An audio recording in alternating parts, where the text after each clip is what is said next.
ഈ ഒരു സിനിമ എനിക്ക് ഫീൽ ചെയ്തിട്ടുള്ള ഒരു പക്ക ഇൻവെസ്റ്റിഗേഷൻ, ഒരു പ്രൊഫഷണൽ പോലീസ് അപ്രോച്ചോടുകൂടി പോകുന്ന ഒരു ഇൻവെസ്റ്റിഗേഷൻ ആണ് ആക്ച്വലി. ആ രീതിയിൽ ത്രില്ലിംഗ് ആയിരിക്കും നിങ്ങൾ കണ്ടിരിക്കുന്ന ഈ സമയം മുഴുവൻ എന്താണെന്നുള്ള ത്രില്ലിംഗ് ഈ സിനിമയിലുണ്ട്. നോ പറയാൻ എനിക്ക് വലിയ പാടാണ്. പിന്നെ ഫ്രണ്ട്സ്, എനിക്ക് എൻ്റെ സ്ട്രെങ്ത് ആക്ച്വലി ഫ്രണ്ട്സാണ്. ബിജു ആരോടും തപ്പിത്തല്ലാൻ പോകാറില്ല, അതല്ലെങ്കിൽ മിണ്ടാതെ ഇരുന്ന ഇത് ഒഴിവാകും എന്നാണ് സാധാരണ. താങ്കൾ അങ്ങനെയാണോ സാധാരണ? ഞാൻ അറിയുന്ന ബിജു അങ്ങനെ ആയിരുന്നില്ല സ്കൂളിൽ പഠിക്കുമ്പോഴൊന്നും. സാധാരണ പെൺകുട്ടികൾ ഫോൺ ചെയ്യുമ്പോൾ അച്ഛനും ബിജുവിനും ഒരേ ശബ്ദമാണ്. ബിജു ഏട്ടല്ലേ ഐ ലവ് യു എന്നൊക്കെ ഒരു അച്ഛനെ കേൾക്കാൻ സാധാരണ. അതെന്റെ മോൻ ചോദിക്കും, ഞാൻ 10 മിനിറ്റ് അധികം സോഫയിൽ നിങ്ങൾക്ക് എന്തായി മുഖം പോണേന്ന്. നമ്മൾ ഈ പണ്ടത്തെ കുറെ ചിട്ടകൾ പിടിച്ചോണ്ടിരിക്കില്ല. 2013 നമ്മൾ ലാസ്റ്റ് ഇന്റർവ്യൂ ചെയ്തത്. ഓർമ്മയുണ്ടോ ബിജു? 2013 നിങ്ങളുടെ ഒരു അമ്മ സംഗമത്തിലാണ്. അതിനുശേഷം നമ്മൾ രണ്ടുപേരും പല പല എന്താ പറയാ എയർപോർട്ടുകളിലൊക്കെ വെച്ച് കാണിയാണെങ്കിലും സിനിമയ്ക്ക് തലവൻ വേണ്ടി വന്നു കാണാനായിട്ട്. പറ്റിപ്പോയതാണ്. ബിജു ഇപ്പൊ സത്യം പറയാ തലവൻ എന്നുള്ള സിനിമയുടെ പ്രോമോ കണ്ടപ്പോൾ ഞാൻ ആസിഫിനോട് സംസാരിക്കായിരുന്നു. അതിന് ട്രെയിലർ കണ്ടു. അപ്പോൾ ആസിഫും ജീസും പറഞ്ഞ താങ്കൾക്ക് ഈ പോലീസ് വേഷം വരുമ്പോൾ എന്താ പറയുക ഭയങ്കര ഇറ്റ് റിസംബിൾഡ് യുവർ ഫാദർ എന്ന് ഏതോ ഒരു ഇത് കണ്ടപ്പോൾ അച്ഛൻ്റെ മാതിരി തന്നെയാണ്, അച്ഛൻ പോലീസിലായതുകൊണ്ടെന്ന് പറഞ്ഞു. അവിടെ വെച്ച് തുടങ്ങാം. ജീവിതം മൊത്തം പോലീസിൻ്റെ ഒരു ലൈഫ് സ്റ്റൈൽ കണ്ടു വളർന്ന താങ്കൾക്ക് ഒരുപാട് പോലീസ് വേഷങ്ങൾ. തലവനിലെ ജയശങ്കർ എങ്ങനെ ഡിഫറെൻ്റ് ആണ്? തലവനിലെ ജയശങ്കർ എന്ന് പറഞ്ഞാൽ ഒരുപാട് പോലീസ് ക്യാരക്ടേഴ്സ് ചെയ്തിട്ടുണ്ടാവും നമ്മൾ. അത് നമ്മുടെ ഒരു യൂണിഫോമിലും നമ്മുടെ ഒരു ജോലിയുമായിട്ട് ബന്ധപ്പെട്ടുള്ളതാണ്. ഇപ്പോൾ തലവൻ എന്ന് പറയുന്നത് ഇതിൽ നിന്ന് ഡിഫറെൻ്റ് ആണെന്ന് പറയാൻ എനിക്ക് തോന്നുന്നത് കാരണം ഇങ്ങനത്തെ ക്യാരക്ടേഴ്സ് മാറി നിൽക്കുന്നതിൻ്റെ കഥയും കഥാപാത്രങ്ങളുമായിട്ടൊക്കെ വരുമ്പോഴാണ്. ഇപ്പോൾ പോലീസ് വേഷം ഉണ്ട്, അല്ലെങ്കിൽ ഒരു ക്യാരക്ടർ ആയിരിക്കുന്നുണ്ടെങ്കിലും കഥാപരമായിട്ടുള്ള മാറ്റങ്ങളാണ് നമ്മളെ ഓരോ ഈ പോലീസ് വേഷവും മാറ്റി നിർത്താൻ നമ്മൾ ചെയ്യുമ്പോഴാണെങ്കിലും സെലക്ട് ചെയ്യുമ്പോഴാണെങ്കിലും മാറ്റി നിർത്തിയിട്ട് അത് വ്യത്യസ്തമായിരിക്കും എന്ന് വിചാരിച്ചിട്ട് നമ്മൾ ചെയ്യുന്നത്.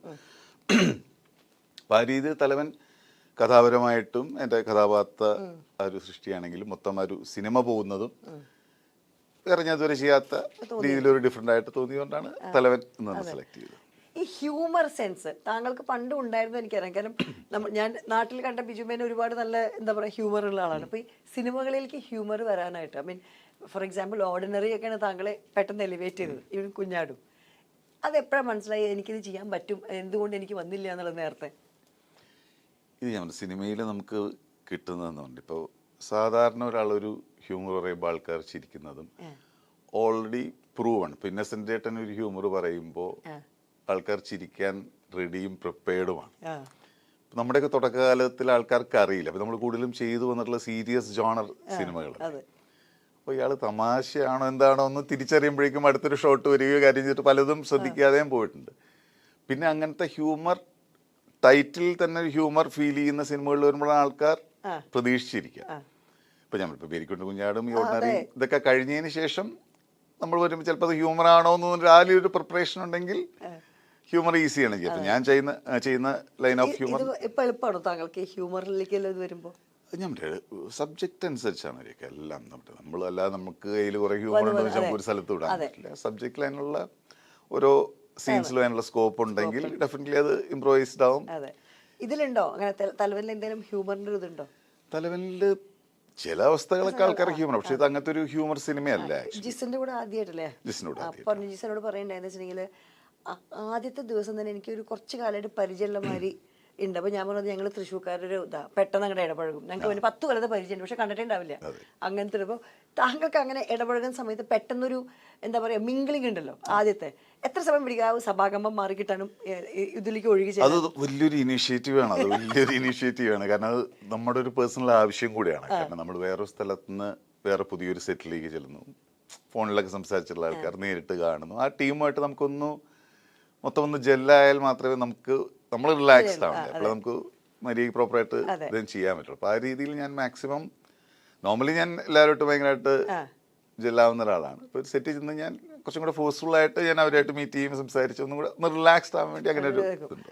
ആസിഫ് താങ്കളിപ്പോൾ വാദോരാതെ സംസാരിച്ചു ഇന്റർവ്യൂ. അപ്പോൾ ഞാൻ അവസാനം അതെ ബിജു എനിക്ക് ഇന്റർവ്യൂ തരാത്തോളം കാലം നിങ്ങൾ ബിജുവിനെ പറ്റി എൻ്റെ ഇന്റർവ്യൂ പൊങ്ങണ്ട, കാലത്തിൽ പൊക്കി പറയണ്ട. അപ്പോൾ അതുകൊണ്ട് ഞാൻ എന്നോട് എൻ്റെ ഇന്റർവ്യൂവിൽ ആസിഫിനെ കുറിച്ച് ചോദിക്കണം എന്ന് പറഞ്ഞിട്ടുണ്ട്. അപ്പോൾ ഞാൻ ചോദിക്കട്ടെ, ആസിഫായിട്ട് നേരത്തെ ചെയ്തിട്ടുണ്ട്. അപ്പോൾ ഈ കോമ്പിനേഷനിൽ ഈ പോലീസ് എന്ന് പറയുമ്പോൾ രണ്ടും ഈഗോ ക്ലാഷ് ഉള്ളതാണ്. താങ്കൾക്ക് അങ്ങനെ ഈഗോ ക്ലാഷ് സിനിമകൾ കൂടുതലായിട്ട് പോകുന്നത്. അപ്പോൾ ഈഗോ ക്ലാഷ് എന്ന് പറഞ്ഞാൽ ക്യാരക്ടേഴ്സ് ഉണ്ട്. അപ്പോൾ തലവനിൽ സ്പെസിഫിക്കലി എങ്ങനെയായിരുന്നു പ്രിപ്പറേഷൻ? ബിക്കോസ് ആസിഫിന്റെ ഒരു കണ്ണുകൊണ്ടുള്ളൊരു വേർഷൻ ഉണ്ട്. You have more on this, എന്താ പറയുക, താങ്കളുടെ കണ്ണ് മാത്രമല്ല കുറെ കൂടുതൽ ബോഡി ലാംഗ്വേജിനും വ്യത്യാസം വരും പോലീസായിട്ട് അഭിനയിക്കുമ്പോൾ. അപ്പോൾ ഇങ്ങനത്തെ ഇതൊക്കെ എങ്ങനെയാണ് കൊണ്ടുവന്നത് രണ്ടുപേരും കോമ്പിനേഷൻ ഷോട്ട്സിൽ? ഞാൻ വാസിയായിട്ട് ഇപ്പോൾ ഞങ്ങളുടെ സക്സസ്ഫുൾ സിനിമകളിലൊന്ന് എൻ്റെ കരിക്കമ്പള, അതിൽ ഞാൻ അച്ഛനായിട്ടാണ് ചെയ്തിട്ടുള്ളത്. അപ്പോൾ പോലീസ് ക്യാരക്ടറായിരുന്നു, പക്ഷെ അസി മകനായിട്ടുള്ളായിരുന്നു. പിന്നെ ഞങ്ങളുള്ള പേഴ്സണലി നല്ലൊരു അടുപ്പമുള്ളതാണ്. സ്ഥിരം വിളികളോ ഒന്നും ഇല്ലെങ്കിൽ തന്നെ നമ്മൾ കാണുക, അവനങ്ങനെയാണ്, ഞാനും അങ്ങനെ കുറച്ചൊക്കെ അങ്ങനെയാണ്. അപ്പോൾ നമ്മൾ കാണുമ്പോൾ നമുക്ക് സെയിം ഇൻറ്റൻസിറ്റിയാണ്, സംസാരിക്കും, സിനിമ സംസാരിക്കും, അതിൻ്റെ അപ്പുറത്ത് നമ്മുടെ ഫാമിലി, നമ്മുടെ ട്രാവലുകൾ, ഓരോ കാര്യങ്ങളൊക്കെ സംസാരിക്കും. പിന്നെ നമുക്കൊരു വാംത്താണ്, നല്ല അടുപ്പവും മാനസികമായിട്ട് സിങ്കായിട്ടുള്ള ഒരാളായിട്ട് വർക്ക് ചെയ്യുമ്പോൾ ഉണ്ടാകുന്നൊരു വാംത്ത് വളരെ സുഖമാണ്. അപ്പോൾ ആസി എന്ന് പറഞ്ഞാൽ വന്നു കഴിഞ്ഞപ്പോൾ ഞാൻ ഇപ്പോഴും വരുമ്പോൾ തന്നെ വിളിച്ചു ചോദിക്കുന്നത് ഇവിടെ എത്തി എന്ന് ചോദിക്കുക, അതേ പറഞ്ഞായിട്ട് ഇപ്പോൾ വരുന്നത് നമുക്കൊരു കംഫർട്ട് സോണാണ്. അപ്പോൾ ഈ കഥാപാത്രം ചെയ്യുമ്പോൾ ഞാൻ ആസിയായിട്ടൊരു പോലീസ് ക്യാരക്ടർ ഇതിലാദ്യമായിട്ടാണ്. പിന്നെ ജിസ് വളരെ തറവാണ് ഇതിനെ പറ്റിയിട്ട്, എല്ലാം വളരെ ഡീറ്റെയിൽ ആയിട്ട് പറഞ്ഞുതരും. നമ്മളത് എക്സിക്യൂട്ട് ചെയ്യേണ്ട ഒരു കാര്യമേ ഉള്ളൂ. പിന്നെ ഇതിൽ കൂടുതലും ഞങ്ങളുള്ള ടഗ് സീൻസ് ആണ് ഒരു ഏരിയ വളരെ കൂടുതൽ വരുന്നത്. അപ്പോൾ ഞങ്ങൾ വളരെ ഫ്രണ്ട്ലി ആയിട്ട് സംസാരിക്കും, തിരിച്ചു വന്ന് നമ്മൾ പിന്നെ മൊത്തം ഒരു ആംബിയൻസ് നമുക്ക് തരുന്നൊരു കംഫർട്ട് സോൺ. ഇപ്പൊ പോലീസിനെ ഇപ്പൊ ഞാൻ പറഞ്ഞു, ഫസ്റ്റ് സിനിമ കഴിഞ്ഞാൽ നമുക്ക് അറിയാം ഇത് ആരാ എന്താ ചെയ്തതെന്ന്, റൈറ്റ്? അപ്പോൾ ആൾക്കാരിലേക്ക് ഇതിപ്പോ ബിജുമേനാണ് വില്ലൻ. ഇപ്പൊ ഗരുഡൻ കഴിഞ്ഞ ഉടനെ ബിജുമേനാണ് വില്ലൻ എന്ന് എല്ലാവരും പറഞ്ഞു കഴിഞ്ഞു. ഞാൻ വെച്ചു ദൈവമേ ഇനി ഇത് കാണാൻ പക്ഷെ അതായിരുന്നില്ല, അത് എങ്ങനെ എത്തുന്നു എന്നായിരുന്നു നമ്മുടേത്. എല്ലാ സിനിമകൾക്കും അങ്ങനെ തന്നെ ഒരു സസ്പെൻസ് ത്രില്ലേഴ്സിന്. അപ്പൊ തലവനിൽ വരുമ്പോഴും ആദ്യത്തെ ഷോ കഴിഞ്ഞ് കഴിഞ്ഞാൽ ആൾക്കാർക്ക് അറിയാം ഇത് എന്താ കഥാതം തോന്നുന്നത്. പക്ഷെ ഇത് എങ്ങനെയാണ് പിടിച്ചു നിൽക്കുക മനുഷ്യരുടെ മനസ്സിൽ ഇൻ ടേംസ് ഓഫ് ഈ സിനിമ കാണുമ്പോൾ? സിനിമ ഒരു മാജിക്കാണ് ആക്ച്വലി. നമ്മുടെ ഒരു 2 to 2.5 മണിക്കൂർ കാണുന്ന പ്രേക്ഷകരെ എൻഗേജ് ചെയ്യിക്കുക അല്ലെങ്കിൽ എന്റർടൈൻ ചെയ്യിക്കുക എന്നുള്ള രീതിയിലാണ് സിനിമയുടെ ഒരു പ്രോസസ്സ്. പിന്നെ മനസ്സിലേക്ക് കൊണ്ടുപോകുന്നതൊക്കെ അത്രയും ഡെപ്തും ഡീപ്പായിട്ടുള്ള സിനിമകളാണ്. ഈ ഒരു സിനിമ എനിക്ക് ഫീൽ ചെയ്തിട്ടുള്ള ഒരു പക്ക ഇൻവെസ്റ്റിഗേഷൻ, ഒരു പ്രൊഫഷണൽ പോലീസ് അപ്രോച്ചോടുകൂടി പോകുന്ന ഒരു ഇൻവെസ്റ്റിഗേഷൻ ആണ് ആക്ച്വലി. ആ രീതിയിൽ ത്രില്ലിംഗ് ആയിരിക്കും. നിങ്ങൾ കണ്ടിരിക്കുന്ന ഈ സമയം മുഴുവൻ എന്താണെന്നുള്ള ത്രില്ലിംഗ് ഈ സിനിമയിലുണ്ട്. അത് നമുക്ക് അഷുർ ചെയ്യാവുന്നൊരു കാര്യമാണ്. ഇങ്ങനെ ഒരു റോൾ ഇപ്പൊ എന്തെടുത്താലും താങ്കളുടെ ജീവിതത്തിൽ താങ്കൾ കുറെ അപ്സ് കണ്ടിട്ടുണ്ട്, ഡൗൺസ് കണ്ടിട്ടുണ്ട്, നാഷണൽ അവാർഡ് കണ്ടിട്ടുണ്ട്, സ്റ്റേറ്റ് അവാർഡ് കണ്ടിട്ടുണ്ട്. പെട്ടെന്ന് നമ്മളെ ഈ മാജിക് എന്ന് പറയുന്ന വയസ്സായിട്ടൊരു അഭിനയിച്ച് നമുക്ക് ഇത് ബിജുമേനാണോ എന്ന് പറയുന്ന റോളുകളെല്ലാം ചെയ്തത്. ഇപ്പോൾ ഒരു റോള് വരുമ്പോൾ താങ്കളുടെ മനസ്സിൽ കൂടെ വരുന്ന യെസ് ആൻഡ് നോ പറയാനൊരു സമയം ഉണ്ടാവും. പക്ഷെ എന്തായാലും യെസ്സിലെത്തിക്കുമ്പോഴുള്ള 3 ഘടകങ്ങൾ എന്തൊക്കെയാണ്?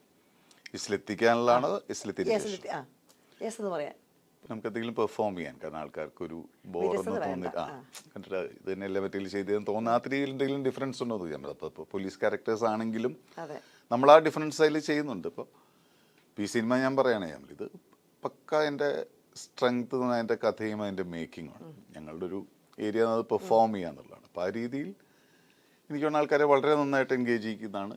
എനിക്ക് ഒരു സെലക്ഷൻ്റെ ഒരു ഏരിയ എന്ന് പറഞ്ഞാൽ യെസ് പറയാന്ന് പറഞ്ഞാൽ ഫസ്റ്റ് നമുക്ക് എന്തെങ്കിലും ഡിഫറെൻ്റ് ആയിട്ട് ചെയ്യാനുണ്ടാവണം, അത് ആൾക്കാർക്ക് ആക്സെപ്റ്റബിൾ ആവണം. എനിക്കൊരു ഫ്രീഡം ആൾക്കാർ തരുന്നുണ്ട്. ആ സ്പേസ് വിട്ട് ഞാൻ പുറത്തുനിന്ന് ചിലപ്പോൾ ആൾക്കാർക്ക് ഡൈജസ്റ്റ് ചെയ്യുന്നതല്ല. അപ്പോൾ ആ ഒരു ഫ്രീഡമിൽ നിന്ന് ചെയ്യാൻ പറ്റുന്നതാണോ എന്ന് നോക്കാൻ. ഭയങ്കരമായൊരു കളിയോ സംഭവം എൻ്റെ ഭാഗത്തുനിന്ന് ഞാൻ ചെയ്തിട്ടുമില്ല, എനിക്ക് അതിനുള്ള ധൈര്യവും ഇല്ല. അപ്പോൾ എനിക്ക് കംഫർട്ടബിൾ ആയിട്ട് എനിക്ക് വർക്ക് ചെയ്യാൻ പറ്റുന്ന, എനിക്ക് ചേരുന്ന, ആൾക്കാർക്ക് ബോറടിക്കാത്ത, എല്ലാ രീതിയിലും കൊമേഴ്സ്യലി ഒക്കെ അവൈലബിൾ ആകുന്ന ഒരു സിനിമയാണ് നമ്മുടെ പ്രയോറിറ്റി. അതിപ്പോൾ ലീഡ് റോൾ ചെയ്യാൻ തുടങ്ങിയതിന് ശേഷമാണ് നമ്മൾ അങ്ങനത്തെ ഒരു ലെവലിലേക്ക് വരുന്നത്. 150ഓളം ചിത്രങ്ങളിൽ അഭിനയിച്ചിട്ടുണ്ടല്ലേ? അപ്പോൾ ആൾക്കാരൊക്കെ ബിജു മേനൻ എന്ന് പറയുമ്പോൾ ആൾക്കാർ വരുന്നൊരു ഇമേജ് മനസ്സിലുണ്ട്. അതിപ്പോൾ മാറുന്നുണ്ടോ പല സിനിമകളിൽ കൂടിയും? അതോ എന്തായിരുന്നു ഇമേജിന്റെ ഒരു എവല്യൂഷൻ? ഇമേജിനെ പറ്റി ഞാൻ ആദ്യമേ ബോധേഡല്ലായിരുന്നു എന്നാണ് എൻ്റെ വിശ്വാസം. കാരണം അച്ഛൻ എൻ്റെ അടുത്ത് അങ്ങനെയാണ് പറയാറ്. നല്ല കഥാപാത്രങ്ങൾ ചെയ്യുന്നേ പറഞ്ഞിട്ടില്ല, അതൊരു നായകനായിട്ട് സിനിമ ചെയ്യുന്നു പറഞ്ഞിട്ടുമില്ല, ഞാനും അതിനെപ്പറ്റി ആഗ്രഹിച്ചിട്ടില്ല. അല്ല, പൊതുവേ പറഞ്ഞു കേട്ടിട്ടുള്ളതും എൻ്റെ ഒരു അറിവും വെച്ച് എൻ്റെ സിനിമകൾ കുറച്ച് ഫാമിലി ഫ്രണ്ട്ലി സിനിമകളാണ്, കുഴപ്പമില്ലാത്തതെന്നുള്ളതാണ്.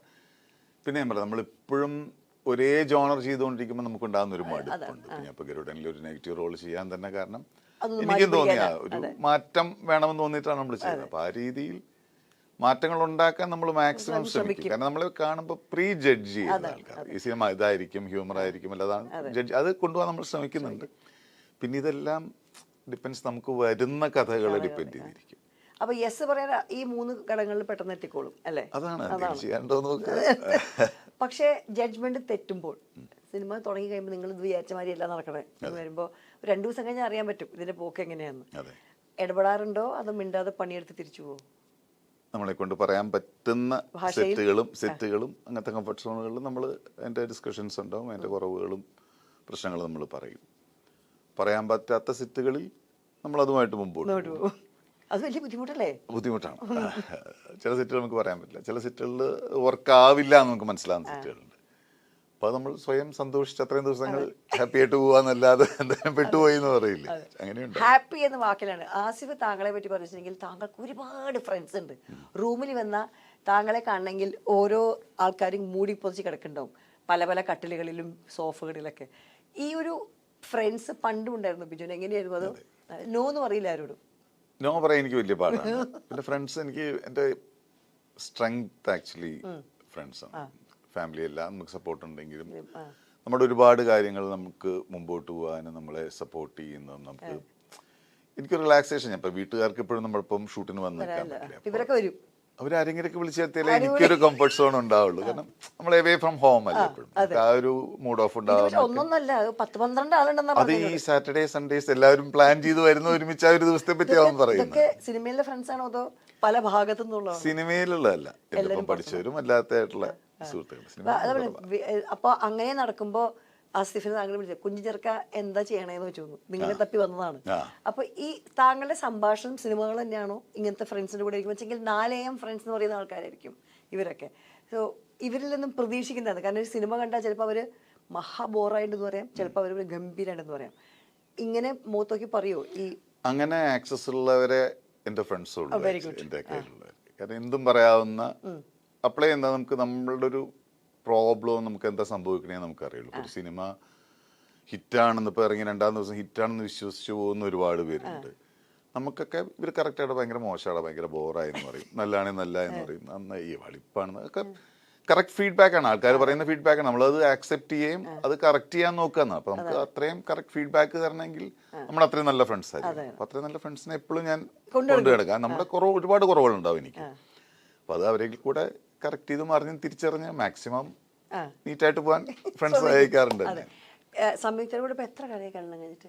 22 വർഷമായില്ലേ? അപ്പോൾ that has become A habit അല്ലേ? ഫ്രണ്ട്ഷിപ്പ് ആൻഡ് ഹാബിറ്റ് ആണ്, അല്ലാണ്ട് ഭാര്യ ഭർത്താവ് എന്ന ഒരു ബന്ധത്തിന്റെ ഒരു. അപ്പോൾ അങ്ങനെ ഒരാൾ കൂടെയുള്ള ഇപ്പോൾ ബിജു ഉണ്ടായിരുന്ന ഒരു ചില സജഷൻസ് അല്ലെങ്കിൽ ചില ഡിസിഷൻസ് ചോദിക്കുമ്പോൾ സംയുക്ത അത് എങ്ങനെയാണ്, അത് ചിലത് എന്തൊക്കെ ആയിരിക്കും ചോദിക്കുന്നത്?